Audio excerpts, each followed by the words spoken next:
नमस्ते बच्चों, आपका स्वागत है हमारे YouTube चैनल ऑलवेज न्यू 142 पर।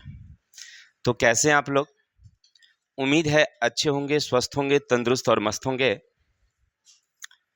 तो आज हम लोग संस्कृत का पहला चैप्टर पढ़ने वाले हैं क्लास 10th से।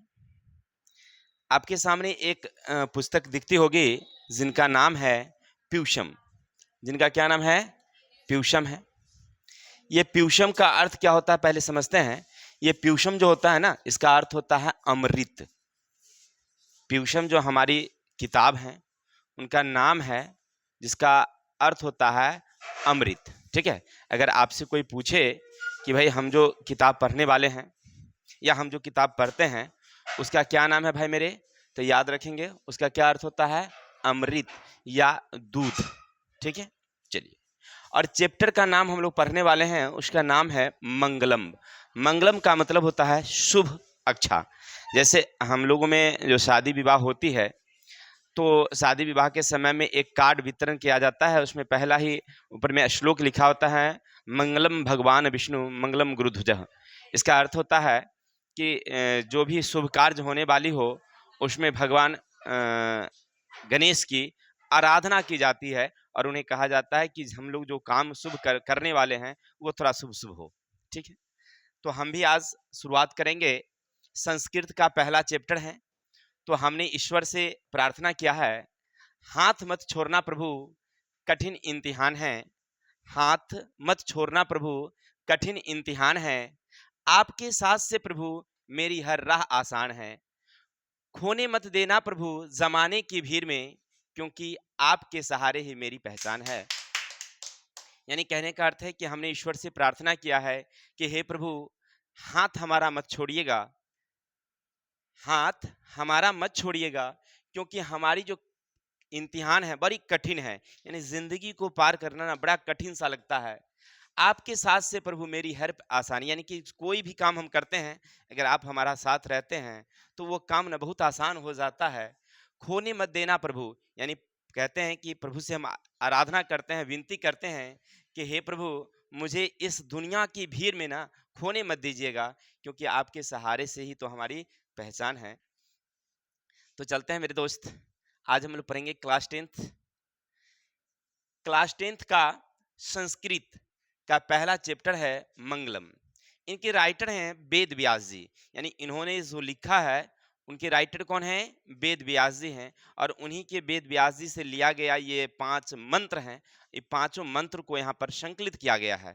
ठीक है, तो थोड़ा सा पहले हम लोग कवि परिचय पढ़ेंगे, क्योंकि यह जो है ना पद के रूप में है। याद रखेंगे मंगलम पाठ में जो मंत्र हैं वो किस पद में लिखा गया है, तो याद रखिएगा पद के रूप में लिखा हुआ है, गद्य नहीं है, पद है, यानी कविता के रूप में लिखा गया है और वो श्लोक है यानी मंत्र है। ठीक, चलिए। तो थोड़ा सा वेद व्यास जी के बारे में थोड़ा सा पढ़ेंगे। आप पढ़ते होंगे हमारे भारत के 2 प्राचीन महान ग्रंथ हैं, भारत के 2 प्राचीन महान ग्रंथ हैं और उनमें एक है रामायण, याद रखेंगे, और दूसरा है महाभारत। ठीक है, रामायण के लेखक हैं महर्षि वाल्मीकि जी। बाद में क्योंकि इन्होंने तो संस्कृत में लिखा था और बाद में हमारे तुलसी बाबा ने उसी को हिंदी में रूपांतरण कर दिया है, तो कभी कभी आप पढ़ते होंगे रामायण में तुलसी बाबा का भी नाम आता है। तो इसलिए क्योंकि उस संस्कृत पढ़ना सभी लोगों की बस की चीज नहीं थी, इधर वाला थोड़ा सा पंखा बंद करिए था, तो उसने हिंदी में रूपांतरण कर देने से क्या हो गया, थोड़ा सा आसान हो गया है, तो सब लोग उसको आसानी से पढ़ लेते हैं। चलिए, तो इसीलिए रामायण के लेखक कौन है, याद रखेंगे महर्षि वाल्मीकि। आपसे ऑब्जेक्टिव में पूछा जाएगा कि रामायण के लेखक कौन है मेरे भाई, तो महर्षि वाल्मीकि। और एक दूसरा महान ग्रंथ है जिनका नाम है महाभारत, इनके राइटर हैं वेद व्यास जी। कौन है, वेद व्यास जी। अब दोनों जब महान ग्रंथ हैं तो हम लोग अक्सर ना कभी कभी हम लोग रामायण का ही उदाहरण देते हैं। आखिर ऐसा क्यों, जब हम दोनों महान ग्रंथ हैं तो उनमें रामायण का ज्यादा महत्व क्यों होता है, तो इसलिए कि कारण क्या है, हमने इस पर थोड़ा सा मेंशन किया है। तो हमें पता चला कि रामायण में आप अगर कहानी पढ़ेंगे तो राम जी 4 भाई हैं और इन चारों भाई में आपसी काफी प्रेम है। रामचंद्र जी जब यहाँ से अयोध्या छोड़कर चले जाते हैं, भरत को राज्याभिषेक किया जाता है, कभी गद्दी पर नहीं बैठते हैं। वो वापस जाते हैं राम जी के पास, वहाँ की उनकी पैरों की खराम लेकर के आते हैं और गद्दी पर रख देते हैं, कहते हैं कि ये हमारे भाई की गद्दी है और हम इस पर नहीं बैठ सकते हैं। ये कौन कहते हैं? भरत जी कहते हैं। और चारों भाई में आपसी प्रेम है। लेकिन वहीं रामायण, अगर महाभारत की बात करेंगे तो महाभारत में दो भाई हैं और दोनों भाइयों के बीच में काफी झगड़ा है, लड़ाइयाँ होती है। इसीलिए हम लोग अब जब भी उदाहरण पेश करते हैं तो रामायण का पेश करते हैं, ना कि महाभारत का, क्योंकि हमें आपस में प्रेम चाहिए, ना कि झगड़ा चाहिए। दोनों महान ग्रंथ हैं। चलिए, हमें वो तो समझना नहीं था, समझना था कि महाभारत के राइटर जो वेद व्यास जी हैं, इनके जन्म के बारे में अगर देखा जाए तो इनका जन्म त्रेता युग में हुआ था। यानी पहला होता है सतयुग, तब होता है द्वापर त्रेता, तब होता है द्वापर, और तब होता है कौन सा? कलयुग। यानी 4 युग बांटा गया है, सतयुग, त्रेता, द्वापर और कलयुग। अभी हम लोग कलयुग में रह रहे हैं। तो इनका जन्म त्रेता युग में, ये हमारी धार्मिक ग्रंथ कह रही है, ऐसा है। और इनमें जन्म हुआ था इनका, और उन्होंने ही लिखा था कौन सी? महाभारत। अब इनके पिता की बात करें तो इनके पिता का नाम था पराशर ऋषि। याद रखेंगे, वेद व्यास जी के पिता का क्या नाम था? पराशर ऋषि। और माता का नाम था सत्यवती। कहानी क्या है समझिएगा थोड़ा सा। सत्यवती बहुत ही सुंदर स्त्री थी और वो एक निषाद राज की पुत्री थी। लेकिन उसके शरीर से ना एक मछली सी गंध आती थी, मछली सी। बहुत सुंदर तो थी, लेकिन शरीर से मछली जैसी गंध आती थी। और एक नाव को पार करने, मतलब नाव चला करके इस पार से उस पार यात्रियों को ले जाया करती थी। और उसी में पराशर ऋषि, जो एक महान ऋषि थे, ऋषि उसमें बैठते हैं और नाव ले जा करके वह पार कर रही थी इस पार से उस पार। जैसे ही वह पार करती है, नाव में चढ़ते समय ना उसका ऋषि का ना ध्यान उस पर चला जाता है। मन होता है कि इसके साथ प्रेम भाव करें हमने। तो वहां पर सत्यवती और पराशर ऋषि के बीच में प्रेम होता है, और जिसके बाद वेद व्यास जी जन्म लेते हैं सत्यवती से। ठीक है। बाद में सत्यवती की शादी जो है वो शांतनु से हो जाता है, जो हस्तिनापुर के राजा थे। और उन्हीं से पुत्र होता है, जिनमें पांडव हैं, धृतराष्ट्र हैं। बाद में उनकी बात शादी दूसरे से हो जाती है, और वहीं पर ऐसा देखने को मिलता है। ये सब कहानी महाभारत में है। लेकिन समझिए कि उनके पिता का नाम कौन थे? पराशर ऋषि। और माता का क्या नाम था? सत्यवती। ठीक है। चलिए, इतना समझ गए। अब आपके लिए क्वेश्चन एक दो ऑब्जेक्टिव वहां पर रहता है। पूछा जाए कि भाई मेरे वेद कितने होते हैं, तो याद रखिएगा वेदों की संख्या कुल 4 होती है। ऋग्वेद, सामवेद, आयुर्वेद और अथर्ववेद। वेदों की संख्या कितनी है? कुल 4 है। कौन कौन? ऋग्वेद, सामवेद, आयुर्वेद और अथर्ववेद। याद रखेंगे वेदांग कितने हैं? तो 6 हैं। आपसे पूछा जाएगा परीक्षा में ऑब्जेक्टिव में कि वेदांगों की संख्या कितनी है? तो 6 है। और उपनिषद कितने हैं? तो 108। पुराण कितनी है? तो याद रखेंगे 18। पुराण की संख्या कितनी है? तो अभी जो हम लोग पढ़ने वाले हैं, जितने भी मंगलम पाठ में श्लोक दिए गए हैं, सब कहाँ से लिया गया है? तो इसी उपनिषद से लिया गया है। 108 उपनिषद हैं, जिनमें 4 उपनिषद से ये 5 मंत्र लिए गए हैं। याद रखेंगे उपनिषद अलग अलग हैं, मतलब सब अलग अलग उपनिषद होते हैं। उनमें से 4 उपनिषद से ही, यानी एक श्लोक एक उपनिषद से लिया गया, फिर दूसरा श्लोक एक उपनिषद से, फिर तीसरा और चौथा एक उपनिषद से, और पांचवा जो है एक अलग उपनिवेश से। मतलब कहने का अर्थ है कि 4 उपनिषद से 5 श्लोक हैं। तो आपसे पूछा जाएगा यहाँ से कि मंगलम पाठ जो आप पढ़ते हैं उनमें कितने मंत्र हैं भाई? तो 5 हैं। कितने उपनिषद से लिए गए हैं? तो 4 से। कितने उपनिषद से लिए गए हैं? 4 से। अगर ऐसे पूछ जाए कि हमारे भारत में या हमारे देशों में कुल कितने उपनिषद हैं, तो कितना लगाएंगे? 108। ठीक है। अगर पुराण की संख्या पूछे कितने पुराण हैं, जैसे आप लोग पढ़ते होंगे विष्णु पुराण और पढ़ते होंगे, तो वो कितना है? 18 है। वेद कितने और वेदांग कितने? चलिए, इतना समझ गए। चलिए, सबसे पहली बात, अगर हम संस्कृत पढ़ते हैं तो हमको किस तरीके से पढ़ना चाहिए, इसकी थोड़ी सी चर्चा हम लोग कर लेते हैं। देखिए, संस्कृत में ना हम लोग परीक्षा पहले जब देते थे तो याद रखेंगे पहले क्या होता था, 40 से 45 का मामला हुआ करता था, और 55 से 60 का मामला हुआ करता था। नहीं, 60 से 55 ना, 60 से 55 का मामला हुआ था। मतलब नहीं समझे? मतलब ये हूं कि ये हमारी जो पाठ्य पुस्तक हुआ करती थी, उससे 40 से 45 नंबर के आपके किताब से रहता था। बाकी 60 अगर 40 नंबर का अगर रहता था अगर किताब से, तो 60 नंबर व्याकरण से हुआ करता था, या 45 का अगर किताब से रहता था 55 नंबर के व्याकरण से होते थे। लेकिन अब क्या किया गया है, थोड़ा सा पैटर्न को चेंज कर दिया गया है, और क्या किया गया हमसे 50 टू 50 यानी 50-50, 50 नंबर किताब से और 50 नंबर किससे पूछा जाता है। चलिए इतना समझ गए। अब 50 नंबर में सबसे बड़ी बात, सबसे आसान क्या कर दिया गया है कि अगर आप पूरे क्वेश्चन को अगर देखेंगे ध्यान से, तो मात्र 16 नंबर आपको सब्जेक्टिव में रहेंगे, जो बुक से रहेंगे सब्जेक्टिव, जिसका क्वेश्चन आंसर लिखना होगा हिंदी में। आपको संस्कृत में कोई भी क्वेश्चन आपको नहीं लिखना है, जो भी लिखना है हिंदी में लिखना है। क्वेश्चन आपको हिंदी में रहेंगे, हिंदी में ही आपका प्रश्न उत्तर पढ़ देना है। यानी पढ़िए आप संस्कृत में, उत्तर वहां पर प्रश्न रहेगा, सॉरी प्रश्न रहेगा आपको हिंदी में, उत्तर भी देना है आपको हिंदी में, संस्कृत में कुछ नहीं लिखना है आपको। हो गया क्लियर। चलिए तो बहुत आसान हो गया है। 16 नंबर का सब्जेक्टिव रहेगा, वो भी हमको लिखना है हिंदी में, क्वेश्चन भी हिंदी में, आंसर भी हिंदी में। पढ़ना हमें संस्कृत में है, लेकिन आंसर देना कहां से है, हमें हिंदी से। इतना हो गया।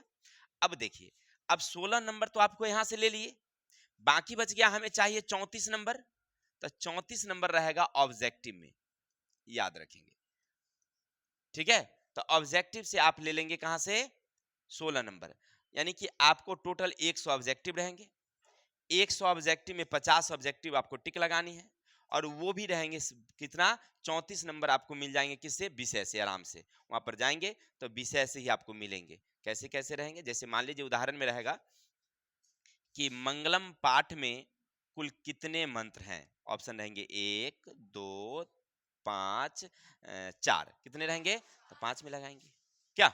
जैसे दूसरा उदाहरण रहेगा, मंगलम अथी उपनिषद की संख्या कितनी है, उपनिषद की संख्या कितनी है, 108 18 4 6, कितने मारेंगे, ऐसे रहेंगे। तो आप वहां से भी ले लेंगे। यानी संस्कृत ना बहुत ही आसान हो गया है, पढ़ना संस्कृत में है, आंसर देना हिंदी में है। कोई दिक्कत। तो अब तो समझ गए कि हमको कैसे एग्जाम में देना है। तो ज्यादा देरी ना करते हुए चलते हैं हम लोग, थोड़ा सा मंगलम की बात करते हैं। देखिए क्या लिखते हैं संस्कृत में, थोड़ा सा समझिएगा। जब आप चैप्टर खोलेंगे तो ऊपर में ही लिखा हुआ मिलेगा, कहते हैं वैदिक वाग्मस्य अंतिम भागे दर्शन शास्त्रस्य परमात्मनः महिमा प्रधानतया गीयते। सुनते हैं क्या कहते हैं, वैदिक वाग्मस्य, यानी वैदिक युग में, वैदिक युग का मतलब होता है जिस समय लोग वेदों को ज्यादा मानते थे। अभी हम लोग वेद को कम मानते हैं, धर्म कर्म को कम मानते हैं। प्राचीन काल में ना लोग वेदों को ज्यादा मानते थे। तो वही कहता है वैदिक वाग्मस्य, यानी वैदिक युग में, तो यानी वेदों में जो लिखा हुआ है अंतिम भागे, उसके अंतिम भाग में दर्शन शास्त्र से, दर्शन शास्त्र का परमात्मना, परमात्मा की महिमा प्रधानतया ज्ञेयते, गाया गया है। यानी वैदिक शास्त्र के जो अंतिम अध्याय है, वैदिक शास्त्र के जो अंतिम अध्याय है, अंतिम अध्याय का क्या नाम है, तो दर्शन शास्त्र। तो दर्शन शास्त्र में भगवान की यानी परमात्मा की महिमा का गुणगान किया गया है। यानी क्या लिखते हैं उसमें कि वैदिक शास्त्र है, उस शास्त्र में एक अध्याय है जिसका नाम है वैदिक शास्त्र, सॉरी ये दर्शन शास्त्र। वैदिक शास्त्र एक किताब का नाम हुआ, उसमें एक अध्याय है जो अंतिम अध्याय है, उसका नाम है दर्शन शास्त्र। उस दर्शन शास्त्र के अंतिम भाग में जो लास्ट का पन्ना होगा, उनमें किसका वर्णन किया गया है, तो भगवान यानी परमात्मा का वर्णन किया गया है। ठीक है, अब आगे बढ़ते हैं। तीन परमात्मना जगत व्याप्त अनुशासित चासित। तीन माने उनसे, तीन माने उनसे, परमात्मना यानी परमात्मा के, जगत माने संसार, व्यापत अनुशासित यानी पूरा संसार अनुशासित होता है। यानी इन्हीं परमात्मा से ये पूरा संसार व्याप्त है। यानी पूरा संसार जो चलता है, नियम कानून है, किससे चल रहा है, इसी परमात्मा से, भगवान से चल रहा है। फिर पढ़ते हैं, सौ एव सर्वेशम तमसाम परम लक्ष्यम। सौ एव, सौ एव माने हम सभी का, सर्वेशम माने सभी लोगों का, तपशाम जो तप करते हैं, परम माने मुख्य, लक्ष्यम मान लक्ष्य है। यानी हम सभी का जो परम लक्ष्य है, यानी जितने भी लोग हैं हम हो, आप हो, ऋषि मुनि हो, जो भी लोग हैं, उन सब का एक ही उद्देश्य होता है, परमात्मा को प्राप्त करना, ईश्वर को प्राप्त कर लेना। अस्मिन पाठे, इस पाठ में परमात्म परा उपनिषदाम पदात्मकः पंचमंत्रा संकलिता सन्ति। कहता है अस्मिन पाठ माने इस पाठ में परमात्म परा यानी परमात्माओं के उपनिषेदा माने जितने उपनिषद हैं, पंच पदात्मका यानी पद के रूप में, पंच माने पांच, मंत्रा माने मंत्र, संकलिता माने संकलित है। माने इस पाठ में यानी आप जो मंगलम पाठ पढ़ रहे हैं उनमें पांच मंत्र हैं। कितने मंत्र हैं? पांच मंत्र हैं, जो किस रूप में है? तब पद के रूप में संकलित हैं। क्लियर? इतना समझ गए? यानी चैप्टर का जो हेडलाइनिंग है वो क्या कहता है, फिर से एक बार समझ लेते हैं। कहते हैं वैदिक शास्त्र के अंतिम भाग में दर्शन शास्त्र का एक अध्याय है, उसमें परमात्मा के यानी भगवान के महिमा का गुणगान किया गया है। कोई दिक्कत? चलिए, फिर दूसरे कहते हैं पूरा संसार यानी तीन परमात्मना जगत व्याप्त, ये पूरा संसार जो है वह परमात्मा द्वारा बनाए गए नियम से अनुशासित होता है, चलता है। और कहते हैं सौ एव सर्वेशाम तपसाम परम लक्ष्यम, सभी इनको प्राप्त करना यानी परमात्मा को प्राप्त करना हमारा मुख्य लक्ष्य है। अस्मिन पाठे यानी इस पाठ में परमात्मा के द्वारा बनाए गए जितने उपनिषद हैं उन उपनिषदों में पद के रूप में पांच मंत्र संकलित है। किसी को कोई दिक्कत? चलिए, इतना तो आप समझ गए कि हमें पाठ में क्या पढ़ना है। अब यहां से हमने उसी का अर्थ लिख दिया है हिंदी में आपके लिए। बाय द वे अगर आपको नहीं समझ में आया तो यहां से आप देख सकते हैं। अब चलते हैं, हम लोग एक एक करके मंत्र पढ़ेंगे। देखिए मंत्र है, एक उपनिषद का नाम है जिसका नाम है, याद रखेंगे, ईशावास्य उपनिषद। ईशावास्य उपनिषद। आपसे पूछा जाएगा कि जो मंगलम पाठ है, मंगलम पाठ के जो पहले श्लोक हैं जिनका नाम है हिरण्मयेन पात्रेन डॉट डॉट डॉट सत्य धर्माय दृश्य, किस उपनिषद से लिया गया है? तो आप याद रखेंगे ऑप्शन ईशावास्य उपनिषद। ईशावास्य उपनिषद। इतना समझ गए? यहां से एक ऑब्जेक्टिव आपसे पूछेगा। क्या पूछेगा? ऐसे लिखेगा कि हिरण्मयेन पात्रेन डॉट डॉट डॉट सत्य धर्माय दृश्य किस उपनिषद से लिया गया है? चार वहां ऑप्शन रहेंगे, तो आप किस में लिखेंगे? तो ईशावास्य उपनिषद। ईशावास्य उपनिषद। क्लियर? अब थोड़ा सा इसका अर्थ हम लोग समझने का प्रयास करते हैं कि लिखा क्या गया है अर्थ में। भाई देखिए, पहले पढ़ते हैं, हिरण्मयेन पात्रेन सतस्य अपहितम मुखम तत्वम पुनः नापृतु सत्यम धर्माय दृश्यते। यानी देखिए क्या कहते हैं, सत्येन पात्रेन यानी कि सत्येन माने सत्य का, पात्रेन माने होता है पात्र से, सतस्य अभितुम, अभितुम का मतलब होता है ढका हुआ, मुखम माने मुख। क्या कहते सुनेगा, हिरण्मयेन माने होता है सोने के, और पात्रेन माने पात्र से, सोने के पात्र से, सतस्य सत्य का, अभितुम माने जो सत्य का जो मुख है, आवरण है, वो क्या हुआ है? ढका हुआ है। यानी पूरा का लाइन का फिर से एक बार पढ़ लेते हैं फिर अर्थ। हिरण्मयेन पात्रेन सतस्य अभितम मुखम, यानी कहते हैं कि हमारा जो सत्य है ना, सत्य का मुख किससे ढका हुआ है? सोने के पात्र से। अब कहने का मतलब क्या हुआ? इसका मतलब ये हुआ कि आप चाहे कोई भी काम करिए, आप गौर करते होंगे कि आप खराब कर रहे हैं और जाइए जो कर्मचारी हैं, दरोगा पुलिस हैं, थोड़ा सा मोटा रकम दे दीजिए, बस आप सही हो जाते हैं। कोर्ट कचहरी में जाइए, जज साहब को मोटा रकम दीजिए, मर्डर करके आए हुए हैं, पास कर जाते हैं, आप एकदम परीक्षा में सफल हो जाते हैं कि भाई ये तो हॉस्पिटल में भर्ती थे। इसका मतलब आप क्या समझे कि यहाँ सत्य का जो मुख है ना, किससे ढका हुआ है? सोने के पात्र से ढका हुआ है। यानी कहने का अर्थ है कि यहाँ घूस का जमाना हो गया है, यही कह रहे हैं। पढ़िए फिर से, हिरण्मयेन पात्रेन यानी कि सोने के सोने के पात्र से सत्य का मुख ढका हुआ है। क्लियर। अब आगे कहते हैं तत्वम पुष्णा आवृतुम सत्य धर्माय दृष्टते। सत्यम माने तत्व माने तत्व को माने उस सही चीज को आप पुष्णावृत मतलब होता है सूर्य से, सत्याय धर्म सत्य के धर्म को दृष्टियते माने देखने के लिए। यानी हमारे जो ऋषिगण हैं वो आग्रह करते हैं किससे? भगवान सूर्य से कि हे प्रभु सत्य का जो मुख सोने के पात्र से ढका हुआ है उसको आप क्या कर दीजिए? हटा दीजिए और सत्य का जो सही रूप हो वो हमें दर्शन कराइए। क्लियर।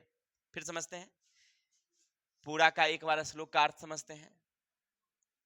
देखिए श्लोक में लिखा गया है कि जो हमारी वर्तमान स्थिति है उनमें क्या है कि जो सत्य है, जो सही चीज है, उस वो का उसका जो मुख है ना, यानी सत्य का जो मुख है वो किससे ढका हुआ है? सोने के पात्र से ढका हुआ है। वो ऋषिगण ईश्वर से प्रार्थना करते हैं कि हे प्रभु, यानी सूर्य से प्रार्थना करते हैं कि हे प्रभु ये सोने रूपी जो पात्र है सत्य पर उसको हटाइए और जो सत्य है उसका हमें दर्शन कराइए। कोई दिक्कत? ऐसे उसके लिए हमने अर्थ भी लिख दिया यहाँ पर, हे प्रभु सत्य का मुख सोने जैसा आवरण से ढका हुआ है, सत्य धर्म की प्राप्ति के लिए उस आवरण को हटा दीजिए। ठीक है, आप अर्थ भी लिख सकते हैं ऐसे। चलिए आगे चलते हैं।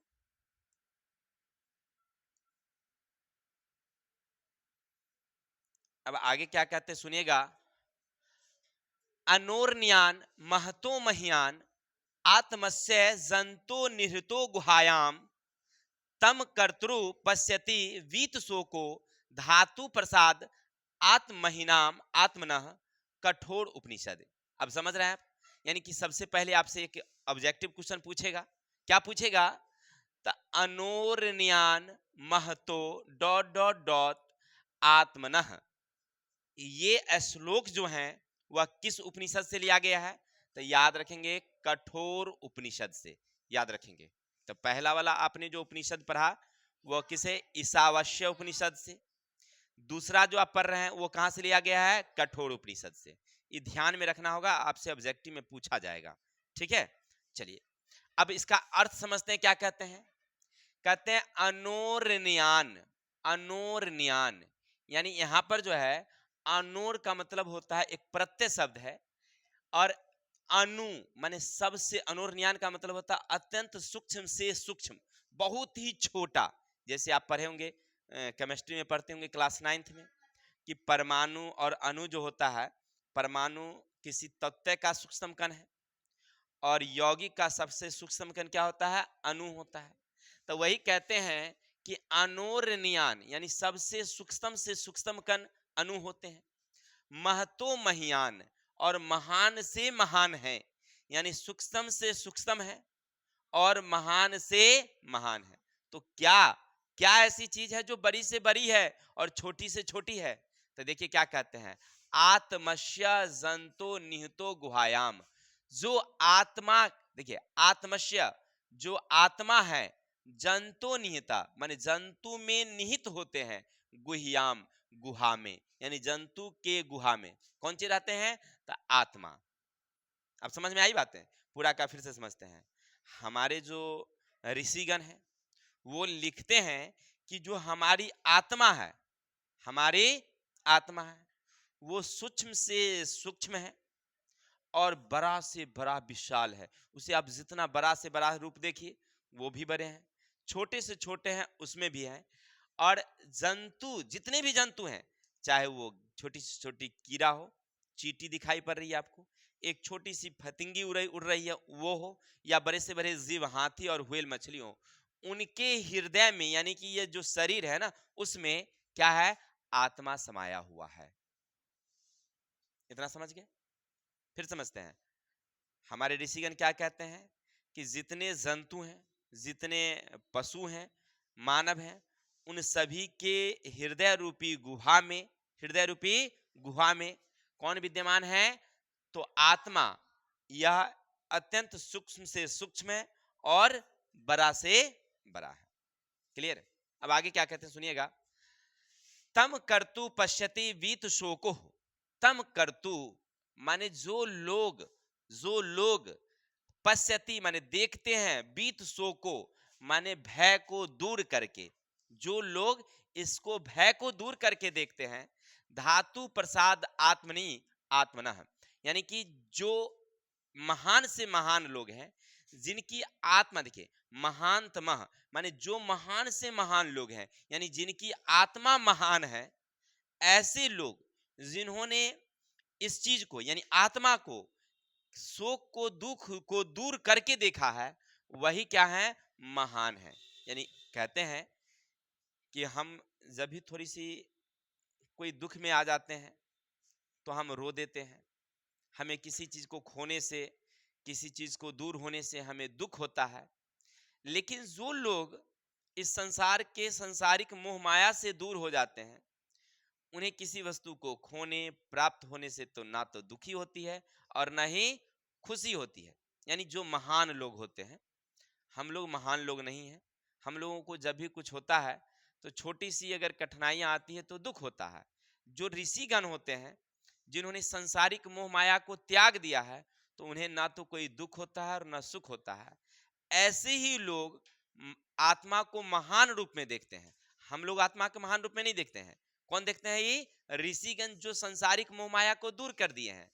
तो उन्हीं के बारे में कहा गया है कि ऐसे लोग जो महान लोग हैं, जिनके मन में किसी तरह का दुख ना हो, किसी तरह की कोई पीड़ा ना हो, वो आत्मा को किस रूप में देखते हैं? महान रूप में देखते हैं। ठीक है, इसका अर्थ हमने लिखा, मनुष्य के हृदय रूपी गुफा में अणु से भी छोटा और महान से महान आत्मा विद्यमान है। विद्वान शोक रहित होकर उस श्रेष्ठ परमात्मा को देखते हैं। यानी कि जो लोग श्रेष्ठ महान है, वही परमात्मा को, आत्मा को देखते हैं कि ये महान है। हम लोग उसको महानता के रूप में नहीं देख पाते हैं। चलिए, तो एक लाइन फिर से पीछे हम लोग देख लेते हैं। अभी हमने क्या देखा? इसका अर्थ कि जो सोने का पात्र है, उससे सत्य का मुख ढका हुआ है।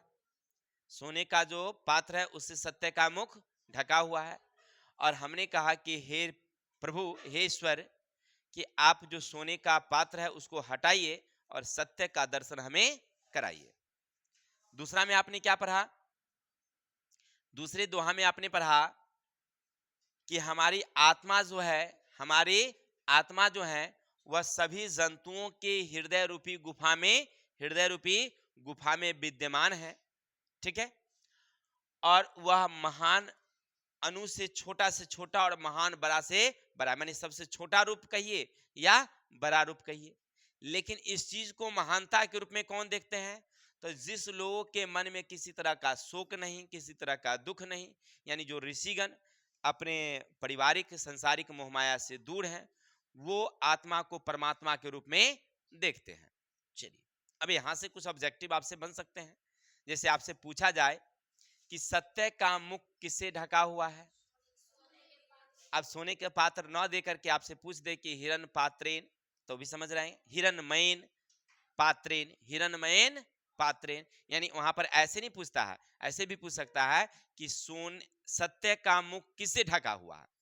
तो ऑप्शन रहेगा एक, पैसों से, हिरणमयन पात्रेन, है ना? तो आप किस में लगाएंगे? हिरणमयन पात्रेन। कभी कभी संस्कृत का ही लाइन दे देता है और आपसे पूछ देता है। ठीक है, चलिए, आपसे पूछेगा कि जंतुओं के हृदय रूपी गुफा में क्या है? जंतुओं के हृदय रूपी गुफा में क्या है? तो क्या लिखेंगे? आत्मा। चलिए, दूसरा पूछ सकता है कि आत्मा का स्वरूप कैसा होता है? सूक्ष्म से सूक्ष्म, महान से महान, कैसा है? तो सूक्ष्म से सूक्ष्म और महान से महान है। ऑब्जेक्टिव में एक जगह देगा सूक्ष्म से सूक्ष्म अणु के रूप में, दूसरा देगा महान से महान, फिर दे देगा क और ख दोनों, इनमें से कोई नहीं। तो क्या लगा देंगे हम लोग? ठीक है, चलिए, अब समझ रहे हैं, आगे चलते हैं। अब तीसरा श्लोक क्या कहते हैं, सुनिएगा थोड़ा सा।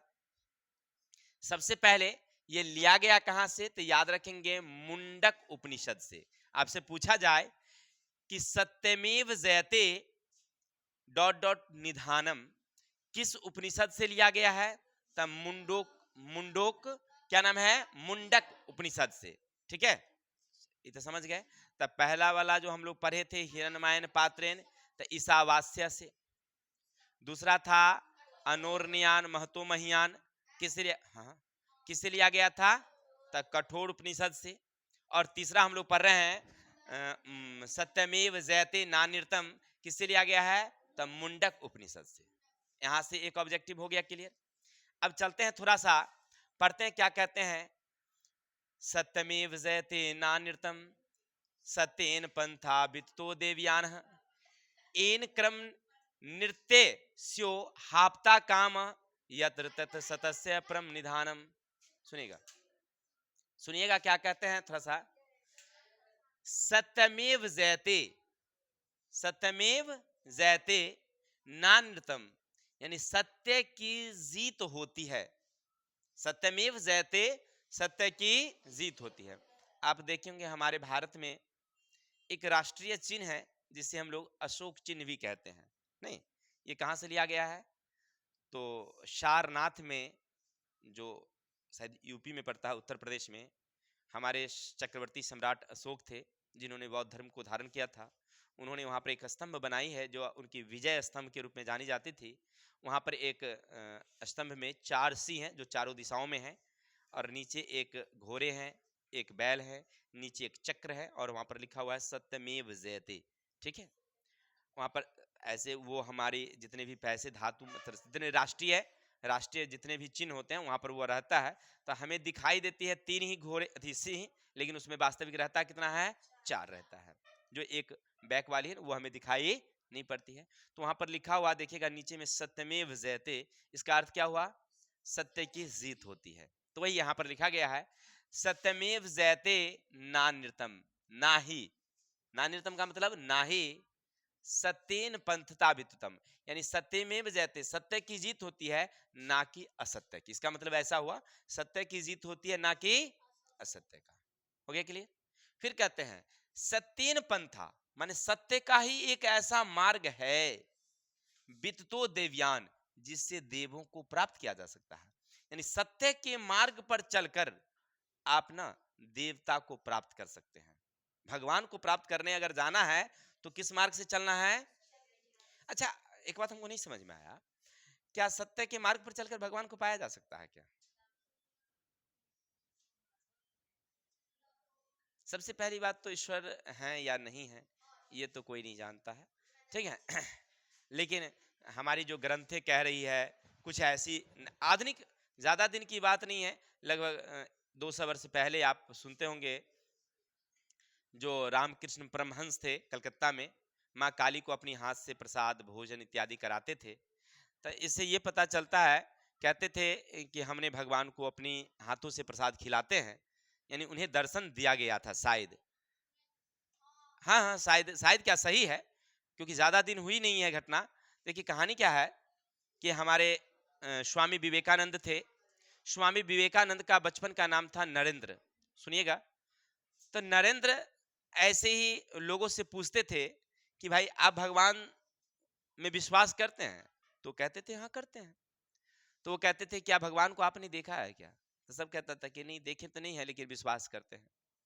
ऐसे करते करते करते वो जहां भी कोई ऋषि मुनि आता था ना, तो वहां पर वो चले जाते और उससे वही सवाल करते कि आप भगवान में विश्वास करते हैं, तो कहते थे कि नहीं। मैंने कुछ के लोग कहते हैं करते हैं, तो क्या आपने भगवान को देखा है, तो भाई नहीं देखे हैं। तो चलिए जब देखे भी नहीं किए तो क्या विश्वास। ऐसे करते करते जब कलकत्ता पहुंचते हैं, तो कलकत्ता में जब रामकृष्ण परमहंस जी से पूछते हैं कि क्या आप भगवान में विश्वास करते हैं, तो बिल्कुल करते हैं। तो आपने क्या ईश्वर को देखा है, तो हाँ बिल्कुल देखे हैं। तो कैसे, तो जैसे हम तुम्हें देख रहे हैं वैसे देख रहे हैं। हम तो अपने हाथों से भगवान को प्रसाद खिलाते हैं, पानी पिलाते हैं, जल पिलाते हैं। और ये बात तो सही थी, यानी सत्य के मार्ग पर हमें वो तो पढ़ना नहीं था। बाद में जो नरेंद्र थे वही बाद में क्या बन गए, स्वामी विवेकानंद बन गए, और अपने गुरु के नाम पर एक संस्था चलाई जिसका नाम रखा रामकृष्ण मिशन। यानी आप अभी कलकत्ता में जाएंगे तो वहां पर रामकृष्ण मिशन जो है वो रामकृष्ण परमहंस के नाम पर ही चलाया गया है, जिनकी स्थापना किसने किया था, तो स्वामी विवेकानंद ने किया था। ठीक है, यानी सत्य के मार्ग पर ईश्वर के प्राप्त करने का एक रास्ता है, लेकिन अभी के समय में अगर देखा जाए तो आप तो देवता को प्राप्त नहीं कर सकते हैं, लेकिन खुशियां आपको जरूर मिलती है। आप सत्य कर रहे हैं, भले आपकी हानि हुई है उसमें, आप वहां पर हार गए हैं, लेकिन कम से कम इतना खुशी होती होगी कि हमने तो सही किया था, अब गलत होना था हो गया, चलो कोई बात नहीं है, लेकिन हमने सत्य किया था। यानी कहने का अर्थ है कि सत्य बोलने से कम इतना जरूर होती है, आत्मा आपका परम खुश रहता है अपने आप में। चलिए आइए किताब की ओर। लेकिन यहां पर क्या लिखा गया सुनिएगा थोड़ा सा। सत्यमेव जयते नान्यतम, सत्य की जीत होती है ना कि असत्य की। सत्येन पंथता विततो दिव्यानम, सत्य के मार्ग पर चलकर के ही ईश्वर को प्राप्त किया जा सकता है। एन कर्म निर्तिस्यो हाप्ता कामा, यत्र तत् तस्य परम निधानम। यानी ऐसा कर्म करने से, यानी इस तरह के लोग जिन्होंने किया है, यानी कहने का अर्थ है कि जो लोग ने सत्य के मार्ग पर चला है, हाप्ता कामा यत्र तत् सतस्य परम निधानम, लेकिन उन्हें यत्र तत्र करके सत्य के मार्ग पर चलने से उनका क्या हो गया है, भले हानि हुई है, लेकिन वो आत्मा के स्वरूप को पा लिए हैं। देखिए क्या कहते हैं, सत्य की जीत होती है, झूठ की नहीं। ये क्या लिखा गया भाई, सत्य से ही देवलोक का रास्ता प्राप्त होता है। ऋषि लोग देव को प्राप्त करने के लिए उस सत्य को प्राप्त करते हैं जहां सत्य का भंडार है। यानी कहने का अर्थ है कि जो ईश्वर की प्राप्ति का एक रास्ता है, वो ईश्वर की प्राप्ति का एक जो रास्ता है वो क्या है, सत्य है। सत्य के मार्ग पर चल करके ही ईश्वर को पाया जा सकता है। और येन रास्ते पर एन कर्म येन तिसो, माने ऐसा जो जो लोग किए हैं, यानी सत्य के मार्ग पर जो जो चले हैं, वही लोग अंत में जाकर के ईश्वर को प्राप्त किए हैं। यानी कि आपने क्या समझा, अभी हमने एक उदाहरण दिया आपको कि जो रामकृष्ण परमहंस जी थे, माँ काली के अनन्य भक्तों में एक थे। कभी पैसा नहीं छूते थे, कभी पैसा छूते ही नहीं थे। समझ रहे हैं, विद्यार्थी तो विद्यार्थी होता है, उसमें थोड़ा सा गुण बंदर वाला जरूर रहता है। जो स्टूडेंट होता है ना, उसमें एक गुण जरूर रहता है, वो कौन वाला, बंदर वाला। मैंने कहने का अर्थ है शरारती, इसका मतलब है शरारती। तो देखिए बंदर का मतलब शरारती भाई, ऐसे समझिए। तो रामकृष्ण परमहंस जी ना कभी पैसा नहीं छूते थे। ये विवेकानंद जी जब सुनते थे कि भाई नहीं छूते हैं, तो कहते एक दिन टेस्ट कर लिया जाए भाई मास्टर साहब को कि करते हैं कि नहीं करते हैं, यानी गुरु का टेस्ट ले रहे थे। जब ये सोए हुए थे, गहरी नींद में सोए हुए थे, कौन, रामकृष्ण परमहंस जी, तो वो क्या किए, स्वामी विवेकानंद जी एक धातु का सिक्का लिए और इनके हाथों पर रख दिए, धीरे से रखे। और धीरे से रखने के बाद इनके हाथों में कड़ाके की दर्द हुई, किनके, परमहंस जी के, जो सोए हुए थे रामकृष्ण परमहंस जी, उनके हाथों में कड़ाके की दर्द हुई और उठे। तो इनको ये एहसास हुआ कि धातु के पैसे छूने से इनमें इतनी दर्द है, अर्थात ये कभी पैसा वास्तविकता में छूते नहीं थे। ये एक ईश्वर भक्ति का एक अलग सा रूप था।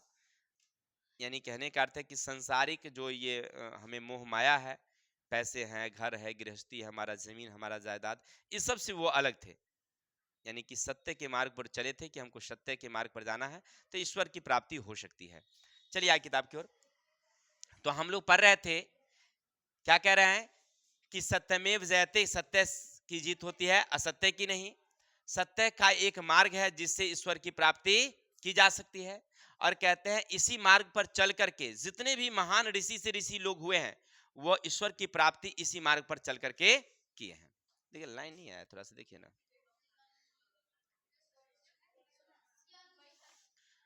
अब चलते हैं, अगला हमारा जो दोहा है, यानी कि श्लोक है, क्या है सुनिएगा। ये भी लिया गया है कहां से, तब मुंडक उपनिषद से। यानी कि हम लोग पढ़े तीसरा नंबर सत्यमेव जयते, और चौथा नंबर है यथा नध स्कंद डैश डैश डैश दिव्यम। ये कहां से लिया गया है, तब मुंडक उपनिषद से। इसको भी चालू करना थोड़ा सा। चलिए, तो ये कहां से लिया गया है, मुंडक उपनिषद से लिया गया है।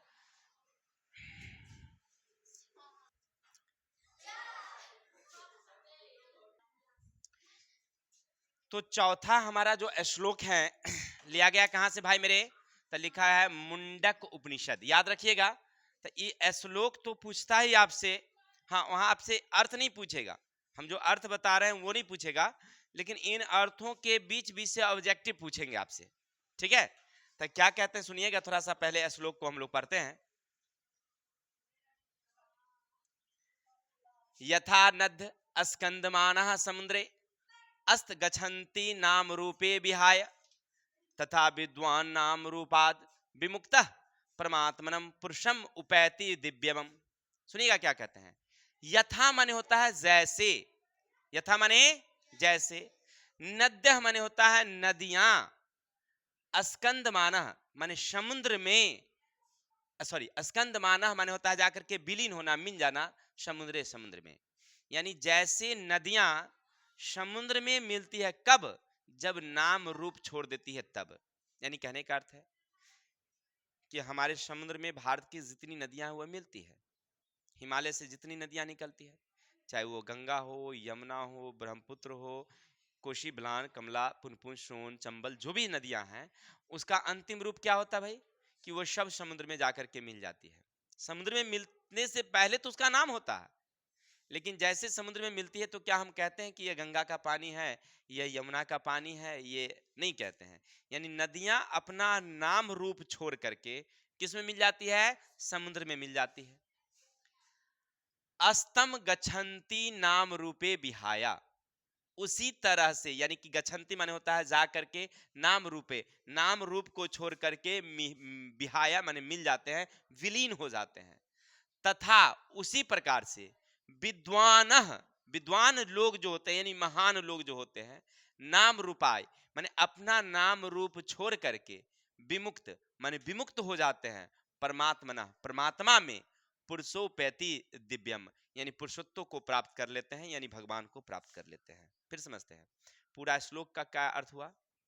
कहते हैं कि जैसे नदियां समुद्र में गिरकर अपना नाम रूप छोड़ देते हैं, उसी तरह से जो विद्वान लोग हैं, जो महान लोग हैं, वह अपना नाम रूप छोड़कर किस में मिल जाते हैं? भगवान में मिल जाते हैं। यानी ईश्वर में जब भक्ति करने लगते हैं तो उनकी जो वास्तविकता नाम होती है, उस नाम को क्या कर देते हैं? छोड़ देते हैं। उस नाम के बारे में कुछ नहीं उनका होता है। जैसे अभी अभी सच्चाई क्या है वो तो हम नहीं देखे हैं, लेकिन सुनते हैं ऐसा कि जो अमेरिकी की एक बहुत बड़ी कंपनी है, मोटर कंपनियां हैं, फोर्ड, फोर्ड कंपनी का जो मालिक है, उन्हें ईश्वर के प्रति बहुत प्रेम लगाव हुआ। परिणाम क्या हुआ है कि वो जो अमेरिका की इतनी बड़ी कंपनियां, वो खुद उस कंपनी को छोड़कर चले आए पश्चिम बंगाल।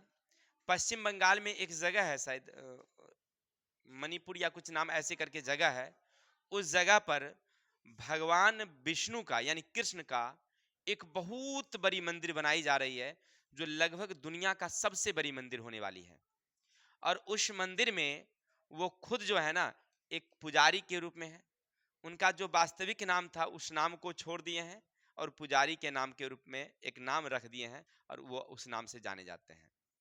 जैसे मान लीजिए हमारा जो वास्तविक नाम है, लेकिन जब हम ईश्वर में लीन हो जाएंगे तो हमारी जो ये वास्तविक नाम है वो नाम नहीं रहेगा। हम कोई अलग दास के रूप में, कोई ऐसे के नाम के रूप में हम रख देंगे और उसमें हम लोग लीन हो जाएंगे। तो वही कह रहे हैं कि अगर परमात्मा में जो लीन होते हैं लोग, वो अपने नाम रूप को क्या कर देते हैं? छोड़ देते हैं। कहते हैं कि सब कुछ हमारे कौन है? ईश्वर है। जिस प्रकार नदियां बहती हुई अपने नाम रूप को त्याग कर समुद्र में मिल जाती है, उसी प्रकार विद्वान अपने नाम रूप को त्याग कर परमपिता परमेश्वर में प्राप्ति कर लेते हैं, यानी उसमें लीन हो जाते हैं। किसी को दिक्कत? अब आगे चलेंगे। अगला हमारा श्लोक क्या है, थोड़ा सा गर्मी बहुत ज्यादा है, थोड़ी सी परेशानी हमें भी होती है, क्या करें। चलते हैं। वेदांत हेतम पुरुषम महात्मनम। अभी देखिए यहां से आपसे पूछा जाएगा सबसे पहले एक ऑब्जेक्टिव क्या रहेगा? वेदांत हमेतम पुरुषम डॉट डॉट डॉट विद्यते न्याय। इस कहां से लिया गया है? तो याद रखें श्वेतास्वर तर उपनिषद से। कहां से? श्वेतार अस्वर उपनिषद से, ठीक है। अब देख रहे हैं लिखा हुआ भी है श्वेता अश्वतर उपनिषद से ये लिया गया है। यहां से एक ऑब्जेक्टिव समझ गए। तो हम लोग पहला वाला पढ़े थे हिरण्मयन पात्रेन, तो ईशावास्य उपनिषद से। दूसरा पढ़े अनोरन्यान महतो महियान, ये किससे लिया गया था? तो कठोर उपनिषद से। तीसरा पढ़े सत्यमेव जयते नानिर्तम, ये किससे लिया गया है? तो मुंडक उपनिषद से। चौथा पढ़े यदा नद्यः, तो ये कहाँ से लिया गया है? तो ये भी मुंडक उपनिषद से। और पांचवा पढ़ रहे हैं हम लोग वेदा वेदा हेमंतम पुरुषम विद्यते अध्ययनाय, कहाँ से लिया गया है? श्वेतास अश्वतर उपनिषद से। इतना तक में किसी को दिक्कत? चलिए अब आगे चलते हैं। तो ये श्लोक याद रखिएगा क्योंकि आपके एग्जाम में ना पूछा जाता है कि ये किस श्लोक जो है वह किस उपनिषद से लिया गया है। ये बड़ा ही इंपॉर्टेंट है, इसलिए बार बार इसको रिपीट किया जा रहा है। अब चलेंगे तो अर्थ समझते हैं क्या लिखते हैं। तो पहले थोड़ा सा पढ़ लेते हैं। कहते हैं वेदांत हेतम वेदा हमेतम पुरुषम महात्मनः आदित्य वर्णम तमशः परमात्मतः तमेव विदिवातितः मृत्यु मेति नान्या पंथा विदते न्याय। कहते हैं देखिए वेदांत हिमतम, यानी कि जो वेदों में जो वर्णन किया गया है पुरुष के बारे में, महानतम महान होते हैं। यानी कहने का अर्थ है वेद कहता है कि जो पुरुष वेद को मानते हैं, यानी वेद के दिए गए मार्ग पर चलते हैं, वो क्या होते हैं? महान होते हैं। यानी वेद को मानने वाले समझिए, या वेद के जो नियम है उस नियम के अनुसार जो लोग व्यवहार करते हैं, उस पर जो चलते हैं, वो पुरुष महान से महान होते हैं। फिर कहते हैं आदित्य वर्ण तमसम परमात्मता। आदित्य वर्ण, आदित्य का मतलब होता है सूरज। सूरज का एक पर्यायवाची शब्द है, क्या नाम है? आदित्य। तमसह का मतलब होता है अंधकार। जैसे सूरज के आने से अंधकार क्या हो जाता है? दूर हो जाता है, समाप्त हो जाता है। परस्तातः माने उनकी जो रास्ता हो जाती है ना, वो क्या हो जाती है? समाप्त हो जाती है। ठीक महान पुरुष में अगर वेद का ज्ञान हो जाए तो उनमें अज्ञानता क्या हो जाती है? दूर हो जाती है। यानी दोनों का अर्थ क्या हुआ समझिए ऐसे कि जैसे सूर्य के प्रकाश आने से जो अंधकार है वो क्या हो जाती है? दूर हो जाती है। यानी कहने का यहाँ पर सूरज और अंधकार का मतलब हुआ कि उसी प्रकार से वेद के ज्ञान आ जाने से लोगों में जो अंधकार है वो क्या हो जाता है? अज्ञानता है वो क्या हो जाती है? दूर हो जाती है। ठीक है, अब आगे कहते हैं तमेव विदित वाति मृत्युमेति। यानी जो लोग इस मार्ग पर चले हैं, यानी वेदों के मार्ग पर चले हैं, यानी कहने का अर्थ है जिन्हें सत्य की जानकारी मिल चुकी है, वो मृत्यु से परे हो गए हैं। यानी कहने का अर्थ है कि मृत्यु का जो भय है, जो हमारा अंतिम लक्ष्य मतलब जीवन का जो अंतिम सत्य समझिए उसको क्या है? मृत्यु है। उनसे भय जो होता है वो दूर हो जाता है लोगों में। यानी जब हम वेद के बारे में जानते हैं, ईश्वर में हम जब लीन हो जाते हैं, तो मृत्यु से हमें कोई भय नहीं होता है। मृत्यु आए तो आए, कोई दिक्कत नहीं है, हम ईश्वर की प्राप्ति कर लेते हैं। जैसे हम लोग पढ़े होंगे क्लास 8 में एक चैप्टर है जिनका राइटर है राम वृक्ष वेनीपुरी, नहीं उनके नाम है क्या नाम है उस चैप्टर का? बाल गोविंद भगत। क्या नाम है चैप्टर का? बाल गोविंद भगत हैं। उसमें आपने देखा होगा, पढ़ा होगा कहानी में कि वो जो बाल गोविंद भगत हैं उनके बेटे की मृत्यु होती है, लेकिन ईश्वर के प्रति उन्हें इतना लगाव है कि उसमें दुख न प्रकट करके वो क्या करते हैं? खुशी प्रकट करते हैं और कहते हैं कि आप लोग भी खुशियां मनाइए क्योंकि आज एक आत्मा का मिलन परमात्मा से हुआ है। कहने का अर्थ है कि उन्हें इस चीज का कोई दुख नहीं है। ठीक उसी तरह से जिसको ईश्वर के प्रति लगाव हो जाए, प्रेम हो जाए, समझना कि वो समझिए कि एक महान चीज को प्राप्त कर लिया है। ठीक है, तो वही कहते हैं कि तमेव विदित वाति मृत्युमेति।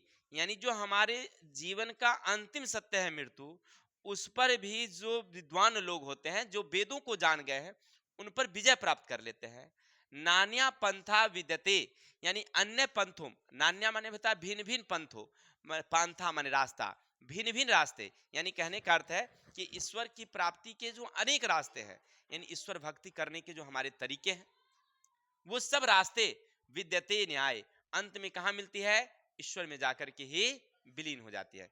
देखिए क्या कहते हैं, मुझे ही महान पुरुष परमात्मा को जानो, प्रकाश स्वरूप में अंधकार के आगे उसी के जानकर मृत्यु को प्राप्त किया जाता है, इसके अलावा दूसरा कोई मार्ग नहीं है, अर्थात आत्मज्ञ के बिना मोक्ष की प्राप्ति संभव नहीं है। यानी आप जो विभिन्न प्रकार के भगवान की अनेक भक्ति करने का मार्ग जो आपने देखा, वो मार्ग जो है वो सब कहाँ जाकर के मिल जाती है, आत्मा में, यानी कहने का अर्थ है अंतिम रूप जो हमारी मृत्यु है वहां जाकर के मिल जाती है। और ये कब हमें डर नहीं लगता है उससे, जब हम लोग भगवान को, मतलब भगवान में विश्वास करते हैं, भगवान के प्रति हमारी प्रेम अगाध हो जाए, तो हमें मृत्यु से भी कोई डर नहीं लगता है, हम उसको भी जीत लेते हैं। तब पूरा का अर्थ एक बार देख लेते हैं। पूरा का अर्थ समझिएगा, हमारे ऋषिगण क्या लिखते हैं, कहते हैं कि जो लोग वेदों के बारे में जान गए हैं, वेदों के मार्ग पर जो चलते हैं, वो पुरुषों में महान पुरुष हैं। और जीवन की जो अंतिम सत्य मृत्यु है, मृत्यु से जो भय उत्पन्न होती है, जो लोग वेद के मार्ग पर चले हैं, भगवान की प्राप्ति का जो मार्ग है, तो उन पर चलने वाले लोग को मृत्यु से कोई भय नहीं होता है। वेद पर चलने वाले लोग जो हैं वह मृत्यु से डरते नहीं हैं और उन पर भी अपना विजय प्राप्त कर लेते हैं। और अनेक प्रकार के जो हम लोग भगवान के मार्ग अपनाते हैं, वह सब अंतिम रूप क्या है, यानी हम भी जो प्रार्थना करते हैं ईश्वर से, कोई दुआएं मांगते हैं, कोई क्या कहते हैं उसको, जो ईसाई लोग जो है, यानी कोई हाथ जोड़ करके प्रार्थना करता है और कोई हाथ फैला करके दुआ करता है, तो सब क्या है, ईश्वर से प्रार्थना ही करता है। ईश्वर जो सर्वशक्तिमान है वो एक ही है, चाहे वो अल्लाह के रूप में रहें या भगवान के रूप में रहें, सब एक ही है। चलिए, तो आप लोग इतना समझ गए थे, तो हम लोग 5 जो पद हैं, पांचों दोहा का हमने अर्थ बारी बारी से समझाया आपको, और ये पांचों का अर्थ हमने साइड में लिख भी दिया है। तो आशा है कि आप अगर नहीं समझ पाते हैं तो वहां से पढ़कर समझ लेंगे। अब चलते हैं कि हमने अभी तक आपको समझाया है, सबसे पहले लेखक परिचय समझाया कि भाई इनके लेखक कौन हैं, तो वेद व्यास जी हैं। फिर आपको हमने समझाया कि वेद व्यास जी की थोड़ी सी जीवनी समझाया, साथ ही साथ हमने वहां से कुछ ऑब्जेक्टिव क्वेश्चन और पाठ से कुछ ऑब्जेक्टिव सब्जेक्टिव जो क्वेश्चन बनने वाले थे, सब ने हमने बारी बारी से बताया। तो क्या आप लोग तैयार हैं हमारे टेस्ट देने के लिए? चलिए, आपने जो सीखा है तो टेस्ट देने के लिए तैयार रहिए। अच्छा, 5 मिनट में खत्म हो जाएगी। चलिए, आपने देखिए कितना बढ़िया लिखा गया है, आपने अभी तक क्या सीखा, यानी आपने जो सीखे हैं ना उसके आधार पर आंसर देना है। मंगलम पाठ कहां से संकलित है? वेद से, पुराण से, उपनिषद से, वेदांग से। कहां से लिया गया है? क्योंकि आप पढ़े हैं कि जितने भी श्लोक हैं वो कहां से लिया गया है? उपनिषद से। कितने उपनिषद से लिए गए हैं? 4 उपनिषद से लिए गए हैं भाई। उसमें 4 उपनिषद का वर्णन है, टोटल है कुल 108 है, लेकिन मंगलम पाठ में कितने हैं? 4 है ना, तो 4 आप बोलेंगे। चलिए, तो कहां से लिया गया है? उपनिषद से। आंसर कौन होगा मेरा? C number. चलिए आगे चलते हैं। महान से भी महान क्या है? आत्मा, देवता, ऋषि, दानव। कौन है भाई? तो हम लोग पढ़े थे, नहीं पढ़े थे? तो कौन सा होगा ये? ऑप्शन नंबर क्या जाएगा? ए नंबर। बहुत अच्छा, बहुत अच्छा, बहुत अच्छा। आगे, सूक्ष्म से सूक्ष्म कौन है? यानी महान से महान भी आत्मा और सूक्ष्म से सूक्ष्म भी क्या? किसी को दिक्कत? चलिए, तो ये भी तो आप समझ ही गए, तो इसका भी ऑप्शन क्या जाएगा? चलिए अब आगे, उपनिषद किसके सिद्धांत प्रकट करते हैं, माने किस सिद्धांत पर काम करता है? तो ऑप्शन है पुराण, दर्शन, ईश्वर, आत्मा। तो अभी आप पढ़े थे उपनिषद के अंतिम भाग में क्या है? दर्शन शास्त्र है। क्या है? दर्शन शास्त्र। तो किस पर वर्णन करता है वो? दर्शन का। ठीक है, चलिए, उपनिषद जो है वह किसका वर्णन करता है? उसी के सिद्धांत पर काम करता है, तो इसमें क्या हो जाएंगे? दर्शन शास्त्र। कोई दिक्कत? चलिए आगे चलते हैं।